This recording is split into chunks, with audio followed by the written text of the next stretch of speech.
Halo, perkenalkan nama saya Asma Monika. Saya dari akuntansi B 2019 dengan NIM 7211419114. Kali ini dalam mata kuliah Sistem Informasi Manajemen, saya akan membahas materi pada bab 3 mengenai perdagangan elektronik atau e-commerce. E-commerce yaitu penggunaan jaringan komunikasi dari tiap komputer untuk melaksanakan proses bisnis. Demikian setiap transaksi bisnis yang menggunakan akses jaringan, sistem berbasis komputer, dan antarmuka web browser yang memenuhi syarat sebagai electronic commerce. E-commerce di luar batas perusahaan ada dua, yaitu business to customer atau B2C, mengacu pada transaksi antara pebisnis dan konsumen akhir dari produk. Contohnya yaitu toko eceran ke konsumen. Kemudian yang kedua yaitu business to business atau B2B, mengacu kepada transaksi antar bisnis di mana tidak ada yang menjadi konsumen akhir. Contohnya dari produsen ke distributor. Manfaat e-commerce. Perusahaan melaksanakan e-commerce untuk dapat mencapai perbaikan organisasi secara keseluruhan. Perbaikan ini diharapkan merupakan hasil dari 3 manfaat utama. Yang pertama, perbaikan layanan pelanggan sebelum, selama, dan setelah penjualan. Yang kedua, perbaikan hubungan dengan pemasok dan komunitas keuangan.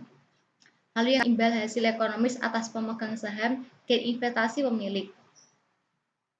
Lalu kendala-kendala dari e-commerce, ada biaya yang tinggi, kekhawatiran akan masalah keamanan, dan peranti lunak yang belum mapan dan belum tersedia.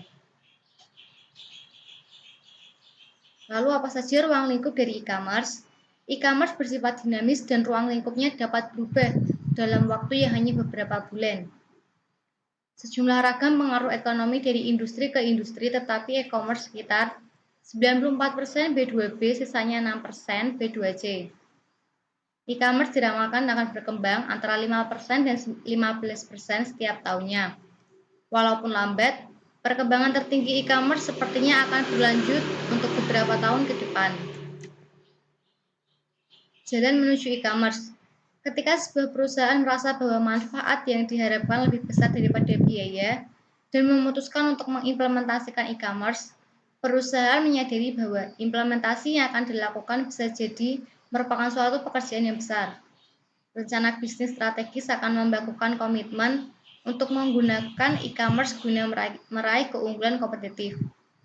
Perusahaan pertama-tama harus memperoleh kecerdasan bisnis atau business intelligence, sehingga perusahaan akan dapat memahami peranan potensial yang akan dimainkan oleh masing-masing unsur lingkungan. Intelijensi bisnis atau business intelligence merupakan aktivitas pengumpulan informasi mengenai unsur-unsur di dalam lingkungan yang berinteraksi dengan perusahaan. Unsur-unsur tersebut yaitu basis data eksternal dan mesin pencari. Basis data eksternal, perusahaan tidak harus mengumpulkan informasi lingkungannya sendiri. Tersedia basis data komersial penting yang memberikan informasi mengenai hampir semua subjek. Contohnya yaitu www.lexisnexis.com untuk mendapatkan informasi hukum keuangan dari berbagai macam sumber. Lalu mesin pencari atau search engine merupakan program khusus yang memberikan link ke basis website pada kata kunci atau kelompok kata yang dimasukkan oleh pemakai. Mesin pencari kemudian melihat melalui basis data websitenya untuk melihat website mana yang menggunakan kata atau kalimat tersebut. Contohnya yaitu Google dan Yahoo. Strategi e-commerce dan sistem interorganisasional atau IOS.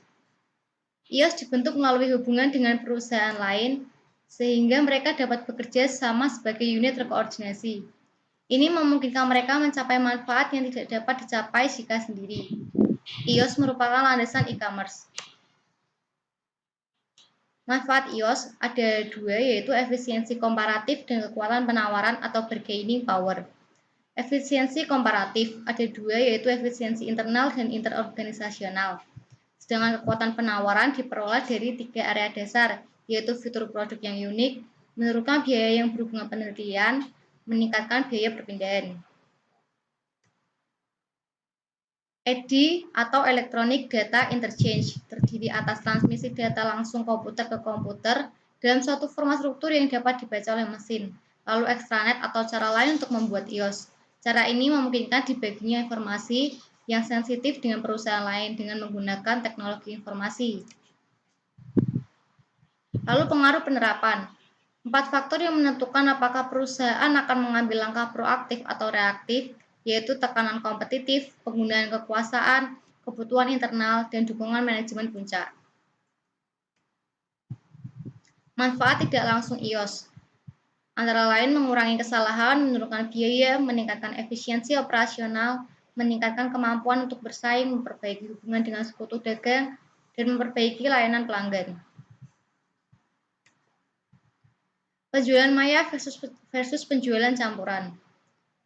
Penjualan maya atau virtual sales, yaitu penjualan yang dilakukan oleh perusahaan, tetapi tidak mengoperasikan tempat berjualan fisik. Sedangkan penjualan campuran atau hybrid sales yaitu penjualan yang memiliki tempat penjualan secara fisik dan web.